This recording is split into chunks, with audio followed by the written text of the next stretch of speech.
वेङ्कटाद्रिसमं स्थानं ब्रह्माण्डे नास्ति किञ्चन वेङ्कटेशसमो देवो न भूतो न भविष्यति।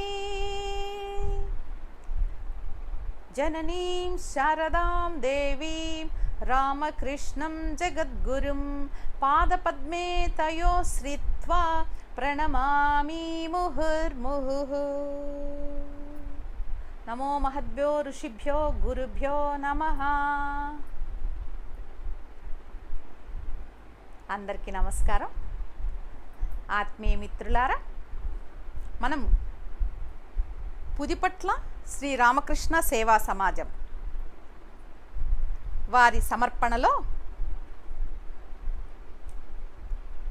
ముకుందమాల అనేటువంటి అద్భుతమైనటువంటి స్తోత్రాన్ని చెప్పుకుంటూ వస్తున్నాం. ఈ క్రమంలో మనము 4 ఎపిసోడ్లు చేసుకున్నాము. కొన్ని శ్లోకాల వరకు చెప్పుకున్నాం. ఈరోజు దాన్ని మరిన్ని శ్లోకాలని 3 శ్లోకాలని చెప్పుకోవడానికి ప్రయత్నం చేద్దాం. శ్రీవల్లభేతి వరదేతి దయాపరేతి భక్తప్రియేతి భవలుంఠన కోవిదేతి నాదేతి నాగసేనేతి జగన్నివాసే త్యాలాపనం ప్రతిపదం కురుమే ముకుంద. ఇది ముకుందమాలలో మొట్టమొదటి శ్లోకం. మనం ఇప్పుడు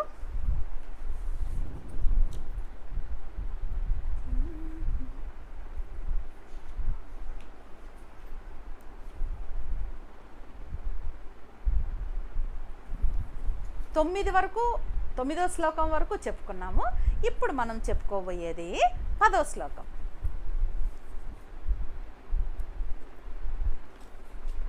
సరసిజనయనే సశంఖచక్రే మురభిది మా విరమ స్వచిత్తరంతుం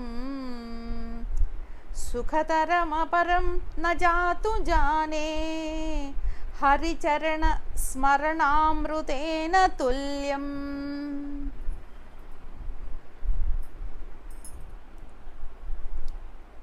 సరసిజనయనే సశంఖచక్రే మురభిది మా విరమ స్వచిత్తరంతుం సుఖతరమపరం న జాతు జానే హరిచరణ స్మరణామృతేన తుల్యం.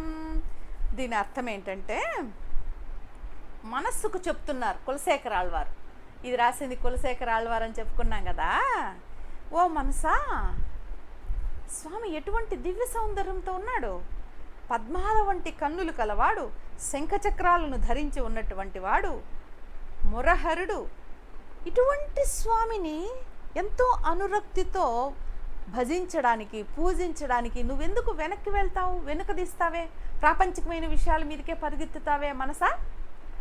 హరి చరణ స్మరణము అనడి అమృతముతో సమానమైన మిక్కిలి ఆనందాన్ని కలుగజేయ వస్తువు ఇంకొకటి ఉంటుందా అని మనసుకు చెప్తున్నారు కులశేఖరాల వారు. ఇక్కడ స్వామి యొక్క దివ్య ఆయుధాలు, స్వామి యొక్క చరణాలు స్మరించబడ్డాయి. సాధారణంగా మనకు దేవతల యొక్క ఆయుధాలని స్మరించడము అన్నటువంటి ఒక ప్రక్రియ ఉంది. అయితే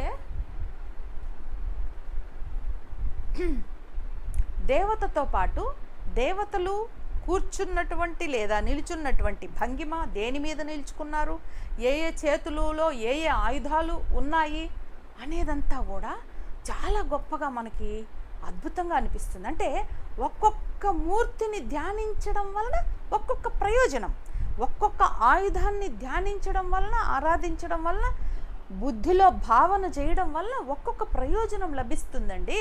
అందుకని ఆ ఆయుధాలను కూడా ఆ విధంగా వర్ణించారు.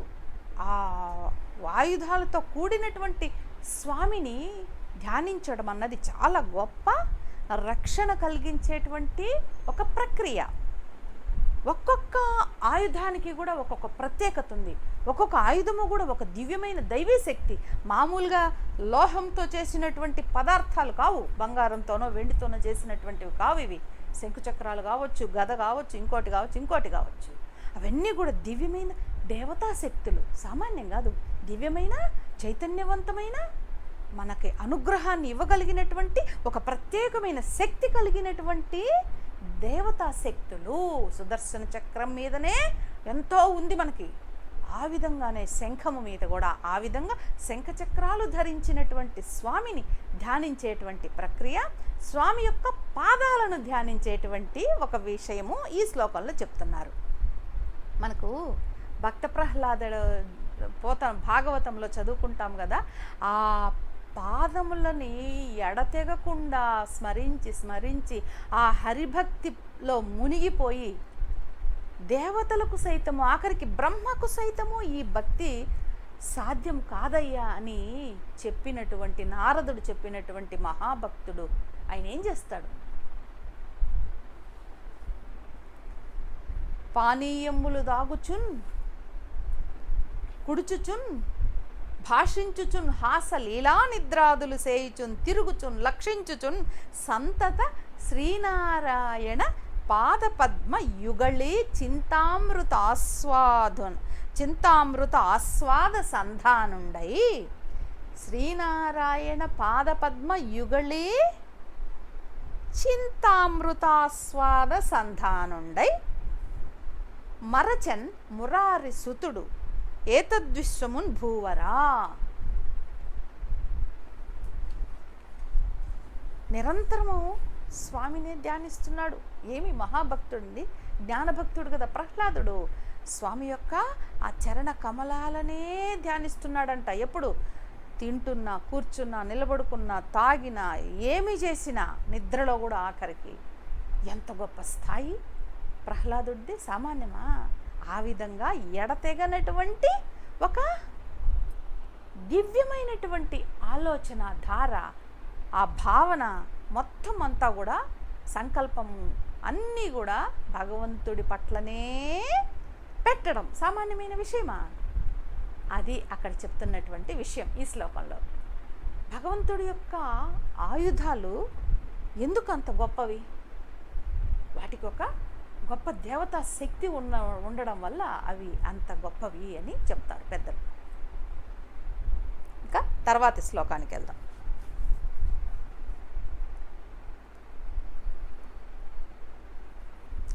మాభీర్మంద మనో విచింత్య బహుధా యామీశ్చిరం యాతనానామీనః ప్రభవంతి పాపరిపవ స్వామీ నను శ్రీధరః ఆలస్యం వ్యపనీయ భక్తి సులభం ధ్వాయస్వ నారాయణం లోకస్య వ్యసనాపనోదనకరో దాసస్య కిం న క్షమః.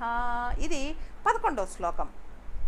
మాభీర్మంద మనో విచింత్య బహుధా యామీశ్చిరం యాతనానామీనః ప్రభవంతి పాపరిపవ స్వామి నను శ్రీధరః ఆలస్యం వ్యపనీయ భక్తి సులభం ధ్యాయస్వ నారాయణం లోకస్య వ్యసనాపనోదనకరో దాసస్య కిం న క్షమః. ఇది కూడా మనసుని సంబోధిస్తూ చెప్తున్నాడు. ఓ మనసా, యమధర్మరాజు పెట్టేటువంటి బాధలని తలుచుకొని భయపడకు. ఆ యమకింకర్లు, ఇవి నరకవాయి బాధలు, ఇవన్నీ మనల్ని ఏమీ చేయలేవు. ఎందుకు? మనము స్వామి పాదాలు పట్టుకున్నాం కదా. శ్రీధరుడు కదా మనకు స్వామి. ఇక్కడ చెప్పారు కదా, శ్రీధరః స్వామి నను శ్రీధరః అని. భక్తి సులభుడగు శ్రీమన్నారాయణుణ్ణి ఆలస్యం చేయక ధ్యానింపుము. లోక వ్యసనాలని పోగొట్టేవాడు దాసుడి వ్యసనం పోగొట్టలేడా? ఇక్కడ మనకు కర్మఫలవశాత్తు మనం చేసినటువంటి ఎన్నో జన్మన కర్మల వలన మనకు ఏ ఏ లోకాలు, ఏ ఏ శిక్షలు ప్రాప్తిస్తాయో చెప్పలేం కదా. భారతీయ సనాతన ధర్మం అంతా కూడా ఈ పునర్జన్మ సిద్ధాంతము అన్నటువంటి ఒక గొప్ప మూల సూత్రం మీదనే ఆధారపడింది. ఖచ్చితంగా. అందుకనే మనకు ఇన్ని నియమ నిబంధనలు, క్రమశిక్షణలు, పద్ధతులు ఎందుకు? ఇక్కడ గడిపేటువంటి జీవితంలో చేసేటువంటి ప్రతి చిన్న పనికి ఇక్కడ అనుభవించాలి. జీవితం చాలించిన తర్వాత కూడా ఒక జన్మ కాదు, ఎన్ని జన్మలు అనుభవించాల్సి వస్తుందో. ఇది కర్మ సిద్ధాంతం అన్నది భారతీయ సంస్కృతిలో, మన ధర్మంలో చాలా ప్రధానమైనటువంటిది. ఈ కర్మల్ని 3 రకాలుగా చెప్తారండి. సంచిత కర్మలు, ఆగామి కర్మలు, ప్రారబ్ధ కర్మలు. ఒక పుస్తకం వచ్చింది మనకి, కర్మ జన్మ అని, మల్లాది వెంకటకృష్ణమూర్తి శాస్త్రి. చాలా గొప్పగా ఉంటుంది చూడండి. కర్మ సిద్ధాంతాన్ని చర్చించేటువంటి పుస్తకాలు మనకి చాలా అసలు లేవని అనిపిస్తుంది. అక్కడక్కడ ఉంటాయి కానీ కేవలం ఆ సబ్జెక్ట్ తీసుకునే రాశారు మల్లాది వెంకటకృష్ణమూర్తి గారు. అయితే ఆగామి కర్మ, సంచిత కర్మ, ప్రారబ్ధ కర్మ. ఇది మొదటి సంచిత కర్మ. అంటే ఒక జీవుడు ఇన్ని జన్మల్లో చేసుకుంటూ వచ్చేటువంటి వాటికి అనుభవించవలసిన ఫలితాలన్నింటినీ తన వెనక ఒక పెద్ద మూటలో పెట్టుకొని ఉన్నాడు. అది సంచిత కర్మ. ఆ మూటలోంచి తీసి కొన్ని కర్మల్ని నువ్వు ఈ జీవితంలో 70 ఏళ్ళు, ఇంకో జీవితంలో 20 ఏళ్ళు, ఇంకో జీవితంలో 100 సంవత్సరాలు, ఇంకొక జీవితంలో 40 ఏళ్ళు, ఇట్లా ఒక్కొక్క జీవిత ఆయుష్కాలము కూడా ఈ కర్మల్ని అనుభవించేటట్లుగా మనం అనుభవిస్తామే ఈ జన్మలో. మనము అందులోంచి తీసుకుని అనుభవించే కర్మ ప్రారబ్ధ కర్మ. తర్వాత ఇంకొకటి ఆగామి కర్మ. ఎట్లా ఉంటుందంటే ఇప్పుడు మనం చేసే వాటికి ఎప్పుడో భవిష్యత్తులో అనుభవించాల్సినదంతా కూడా పోయి ఆ సంచిత కర్మల మూటలో చేరిపోతుంది. అది కాబట్టే ప్రతి అడుగు జాగ్రత్తగా వేయాలి, ప్రతి మాట శుద్ధిగా, సత్యంగా, శుచిగా, అహింసాయుతంగా ఉండాలి అని మనకి నియమాలు ఇన్ని చెప్తోంది. మనకి వేదాలు, శాస్త్రాలు, పురాణాలు, ధర్మశాస్త్రాలు, నీతి శాస్త్రాలు ఎన్ని చెప్పినా, భారతం, భాగవతం ఏమి చెప్పినా కూడా మనిషి ఎంత అద్భుతంగా నొప్పించకుండా, పాపకర్మలు చేయకుండా సత్కర్మలు చేయడానికి మాత్రమే ప్రేరేపించేదే ఈ కర్మ సిద్ధాంతం. కాబట్టి ఈ కర్మ సిద్ధాంతం వల్ల నీ జాతకంలో ఏదన్నా నరక బాధలు అన్నీ అనుభవించాల్సి ఉండొచ్చు, చెప్పలేము కదా. అటువంటి బాధలు నీకు కలగకూడదనుకుంటే భగవంతుణ్ణి స్మరించు. నిజం. మరి లేకపోతే మన కర్మలు మనమే అనుభవించాలి, చచ్చినట్లు అన్ని శిక్షలు అనుభవించాలన్నప్పుడు మరి దేవుణ్ణి ఎందుకండి ప్రార్థించాలి? మరి మధ్యలో దేవుడు ఎందుకు? దైవము, భక్తి ఇవన్నీ ఎందుకు? పనిలేక పూజలు ఎందుకు? నువ్వు ఎంత ఉధృతంగా పూజ చేస్తావో, భగవంతుణ్ణి స్మరిస్తావో అంతగా నీ పాపకర్మలన్నీ కూడా ప్రక్షాళనమైపోతాయి. శారదమ్మ తల్లి ఎంత గొప్పగా చెప్తారు చూడండి. అమ్మ ఏం చెప్తుంది? గొప్ప గాలి వచ్చినప్పుడు మేఘాలన్నీ చల్లాచెదురైపోయినట్లుగా భగవంతుడి నామాన్ని నువ్వు వదలకుండా జపించినప్పుడు నీ పాపకర్మలన్నీ అలాగ కొట్టుకొని పోతాయి. ఎన్ని చోట్ల చెప్తారో గురుదేవులు, శారదమ్మ తల్లి ఇద్దరు. నామ జపం ఎందుకు? గురుదేవులు అంత మహా గొప్ప పరమహంసలు అయ్యుండి, సాక్షాత్ పరబ్రహ్మే అయ్యుండి కూడా హరిబోల్ హరిబోల్ హరిబోల్ అని సాయంత్రం అయితే చప్పట్లు కొట్టేవారు. అమ్మ తల్లి కాళీ మాత, నేను కేవలం నీ చేత పనిముట్టును తల్లి, నువ్వు యంత్రాన్ని నడిపేవాడివైతే నేను యంత్రాన్ని అని అంత గొప్పగా, ఎంత ఇదిగా భగవంతుడి యొక్క స్మరణ చేసేవారో. తోతాపురి ఎక్కిరిస్తాడు కూడా చివర్లో. ఇప్పుడు ఇంత అద్వైత స్థితికి చేరుకొని నిర్వికల్ప సమాధి స్థితిని పొంది కూడా ఇంకా ఎందుకు ఇట్లా చప్పట్లు జడతావు అన్నట్లుగా ఎంత గొప్పగా చెప్తారండి గురుదేవులు. ఇక్కడ ఎవరైనా శిష్యులు వాళ్ళు గదిలో, దక్షిణేశ్వరం గదిలో పడుకొని ఉంటే వాళ్ళని లేపి ఏ రాత్రి అయినా కూడా కొంచెం నామస్మరణ చేయండి, సంకీర్తనలు పాడండి. ఏమి ప్రాణం అండి గురుదేవులకి ఆ సంకీర్తన ఆలాపన. అసలు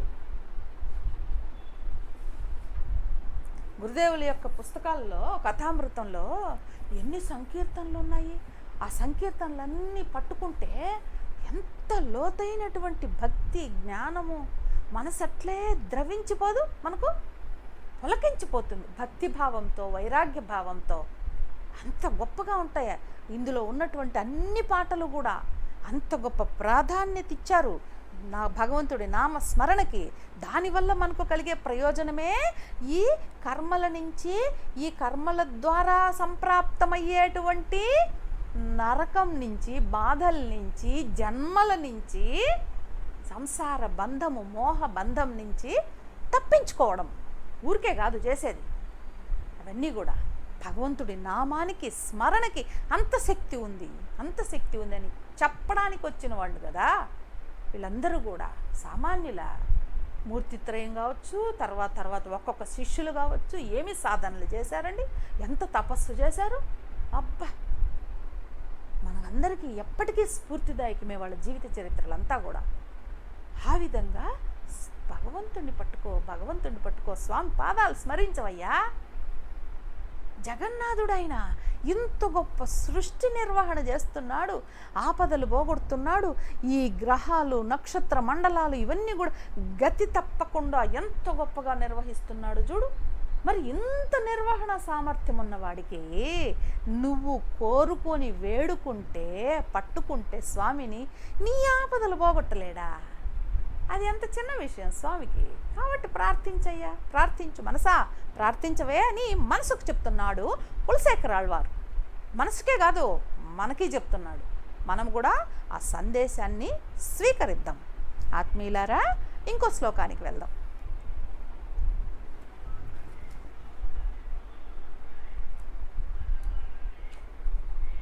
ఇది భలే ఉంటుందండి ఈ శ్లోకం.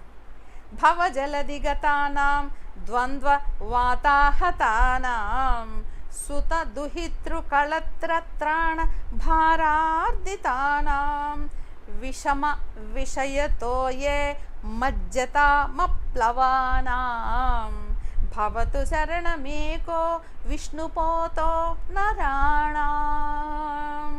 భవజలదిగతానాం ద్వంద్వ వాతాహతానాం సుత దుహితృకళత్రత్రాణ భారార్దితానాం విషయతో ఏ మజ్జతామప్లవానాం భవతు శరణం ఏకో విష్ణుపోతో నరాణాం. దీని భావం ఏమంటే,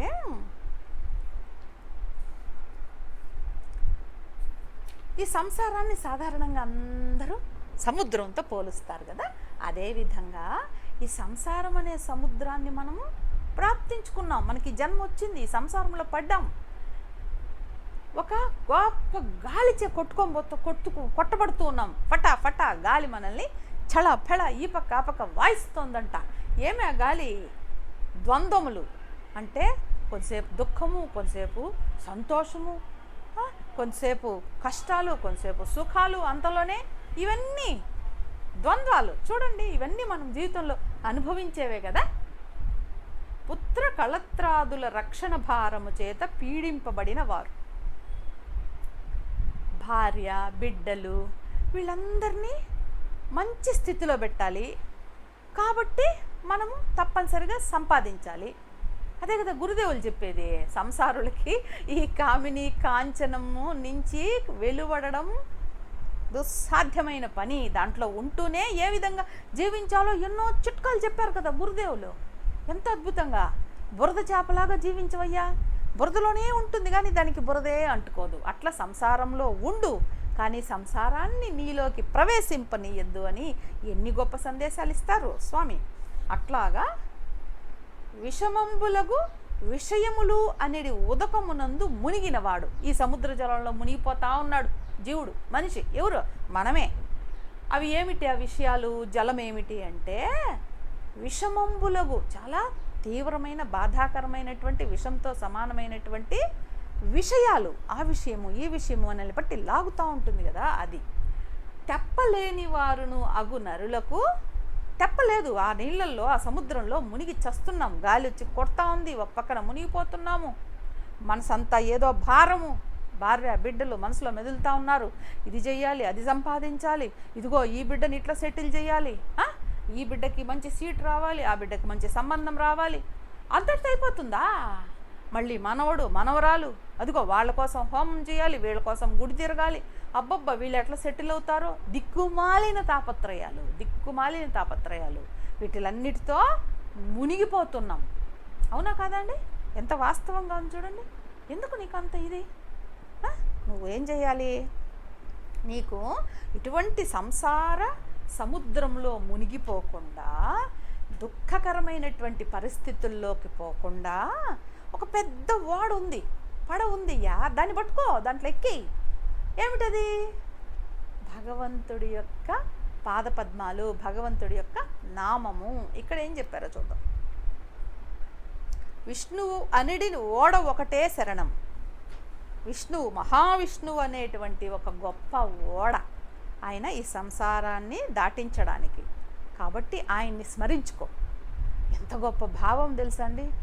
ఇదే మనకి వెంకటేశ్వర స్వామి యొక్క ఈ కటిహస్తం అని చెప్తారు చూడండి. నడుముకి ఇలా పెట్టుకొని ఉంటాడు స్వామి, ఇట్లాగా అభయముద్ర, వరద ముద్ర. ఇది కటిహస్త ముద్ర. సంసార సాగర సముత్తరణైక సేతో వేదాంత వేద్య నిజ వైభవ భక్త భోగ్య అని వస్తుంది మనకి సుప్రభాతంలో. సంసార సాగర సముత్తరణైక సేతో. ఇదిగో ఈ సంసారం అనేటువంటి సముద్రంలో మునిగిపోకుండా ఉంటావు. ఈ సముద్రం నీకు ఇక్కడి వరకే వస్తుందయ్యా, నన్ను దలుచుకున్నావంటే అని ఉపదేశం ఇస్తున్నాడంట వెంకటేశ్వర స్వామి మనకందరికీ కూడా. అదే భావనే ఇక్కడ చెప్తున్నారు. మహాత్ములు ఎవరు చెప్పినా, ఎందరు చెప్పినా ఒకే అర్థమే కదా స్ఫురిస్తుంది, ఉంటుంది. సత్యం అది. భగవంతుణ్ణి పట్టుకుంటే నువ్వు తరించుతావు. ఎందుకు? నీకు మనసంతా కూడా ఈ భార్య, బిడ్డలు, వీళ్ళకి ఇందాక చెప్పుకున్నట్లు వాళ్ళకు చేయవలసిన సమస్తమైనటువంటి సుఖాలు, సౌకర్యాలు, అమర్చడాలు ఎన్ని ఉన్నాయి, ఎంత కష్టము. ఇదే భావాన్ని మనకి మహాకవి ధూర్జటి ఎంత గొప్ప మహనీయుడో, గొప్ప భక్తుడు, గొప్ప పండితుడు, మహావైరాగ్యంతో రాసినటువంటి శ్రీకాళహస్తీశ్వర శతకంలో చాలా గొప్పగా చెప్తాడు చూడండి. ఒక పద్యంలో ఏం చెప్తాడు? భలే ఉంటుంది పద్యం. ఆలున్ బిడ్డలు తల్లిదండ్రులు ధనం వంచున్ మహాబంధనంబు ఎలా నా మెడగట్టినాడవు, ఇక నిన్నేవేళ చింతింతు, నిర్మూలంబైన మనంబులో నెగడు దుర్మోహాబ్దిలో కృంకి ఈ శీలామాలపు చింతను ఎట్లుడిపెదో శ్రీకాళహస్తీశ్వర. ఎంత గొప్ప భావం ఉంటుందో తెలుసా చూడండి. ఈశ్వర, భార్య, పుత్రులు, తల్లిదండ్రులు, ధనము అనేటువంటి ఈ పాశాలు, తాళ్ళు ఇవన్నీ నమ్మడకేసి చుట్టేసావు కదా, అంతే కదా. ప్రతి ఒక్కరము గృహస్థ ధర్మంలో ఉండే వాళ్ళందరికీ ఉండేటువంటి పాశాలు ఇవంతా. తల్లిదండ్రులు, బిడ్డలు, ధనము, ధన సంపాదన, ఇవన్నీ కూడా. ఈ వ్యామోహంలో పడిపోయి నిన్ను నేను ఎట్లా స్మరించేదయ్యా స్వామి తండ్రి, ఈ భరింపరాని దుఃఖమును ఎట్లు పోగొడతావు శంకరా తండ్రి అని వేడుకుంటున్నాడండి. అంటే గురుదేవులు చెప్తారు ఒక చోట, భలే చెప్తారు. శవం మీద కూర్చొని శవ సాధనలని కొన్ని ఉంటాయి తాంత్రిక విద్యలలో. అప్పుడంట ఏం చేయాలంటే పక్కన బొరుగులు, కొన్ని మంచి మంచి పప్పులు ఇవన్నీ పెట్టుకొని ఉంటారంటండి. ఈ శవం మధ్య మధ్యలో లేచి నోరు తెరుస్తుందంట. అప్పుడు ఈ బొరుగులు, ఈ పప్పులు ఇవన్నీ ఆ శవం నోట్లో వేస్తే మళ్ళీ శాంతంగా ఉంటుందంట. ఈ గురుదేవులు భలే అద్భుతంగా చెప్తారు. ఆ విధంగానే శవ సాధన చేసేవాడు శవాన్ని శాంతింపజేసినట్లుగా సంసారంలో ఉన్నవాడు భార్యని, బిడ్డల్ని తృప్తిపరిచి తర్వాత తన సాధనని చేసుకోవాలి అని ఎంత గొప్పగా చెప్పారు చూడండి. సంసారం వదిలేయడం కాదు. అందుకని చెప్తారు కదా, మహేంద్రనాథ్ గుప్తా అందరూ ఏం చెప్పుకుంటారు? భగవానుల యొక్క పరమభక్తుడు, కథామృత రచయిత, దేవలోకం నుంచి వచ్చిన దేవదూతగా చెప్తారు పరమహంస యోగానంద అనేటువంటి ఒక మహానుభావులు. ఆయన్ని చూసి నేర్చుకోండి అయ్యా.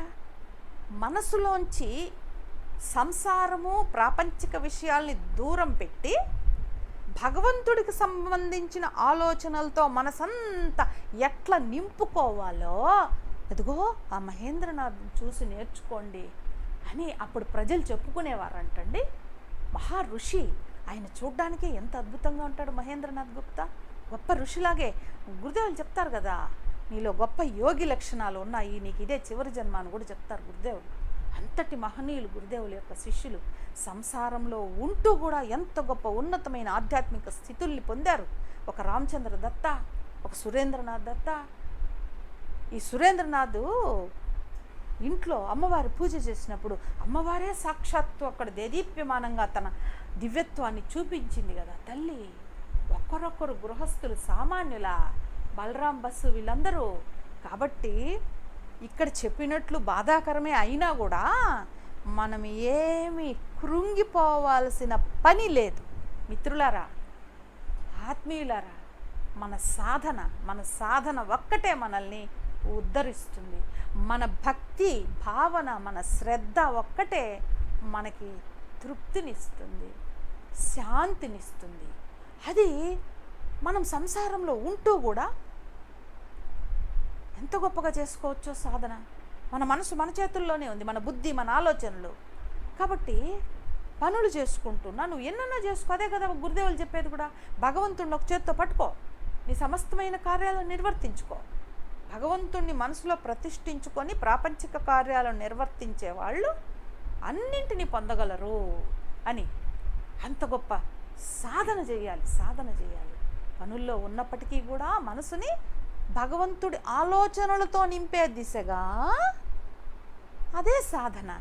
అటువంటి సాధనలు, అటువంటి భగవత్ చింతన కలిగేటంతటి దిశకి గొప్ప ఆధ్యాత్మిక అనుభూతుల్ని మనకి ఇచ్చేటంతటిగా మనమందరము పరిశ్రమించే స్థాయికి, సాధనలు చేసే స్థాయికి, అంతటి ప్రగాఢమైన భక్తి శ్రద్ధలు కలిగేటువంటి స్థాయికి మనల్ని ఆ మూర్తిత్రయం తీసుకువెళ్ళాలని అర్థిద్దాం. జై శ్రీరామకృష్ణ, జై స్వామి వివేకానంద, జై శారదామాత.